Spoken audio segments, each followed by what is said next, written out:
Paul Molac, député, Emmanuel Pin-Breton. Quand on interroge les élus bretons sur la question catalane, on obtient plusieurs types de réponses.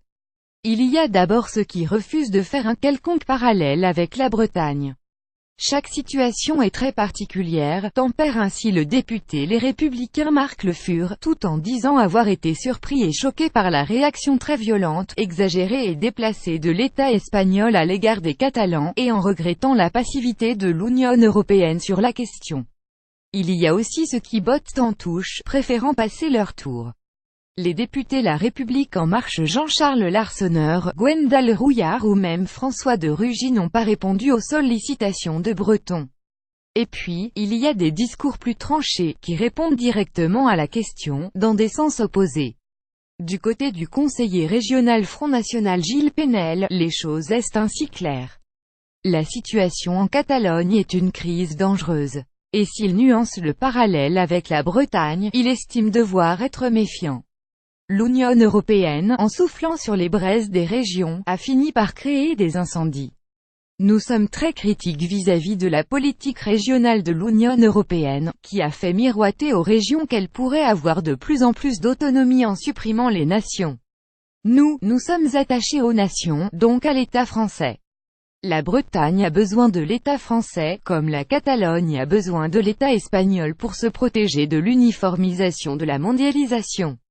L'élu frontiste va même plus loin, donner plus d'autonomie, plus de compétences à la Bretagne, comme elle le demande. Ce serait ouvrir une boîte de Pandore qui amènerait directement à une situation de type catalane. Les États-nations, ultime recours face à la mondialisation pour les identités locales. Paul Molac s'en étranglerait presque. Ces États-nations refusent la diversité, de reconnaître les peuples, avec quelquefois une véritable arrogance, comme l'Espagne ou la France. La France, c'est caricatural, refuse même de reconnaître ses minorités. Être breton ou basque, ça n'existe pas, ce n'est pas reconnu par la loi. Les vieux États contre les régions. Le député La République En Marche de Ploermel, qui se revendique régionaliste, voit en la situation catalane un signe fort, c'est la fin des États-nations. Ces États nés idéologiquement à la fin du Moyen-Âge. Il s'est construit jusqu'au XIXe siècle en devenant de grandes puissances mondiales et coloniales. Et puis, au XXIe siècle, les choses se rééquilibrent. Les États européens retrouvent une place dans le monde qui est celle qu'ils ont par rapport à leur population et leur production industrielle. Ils se retrouvent en état de faiblesse. La Chine, l'Inde, le Brésil passés au stade industriel et ont une puissance incroyablement supérieure à la France ou l'Espagne aujourd'hui. D'où la nécessité pour les Européens de se mettre ensemble.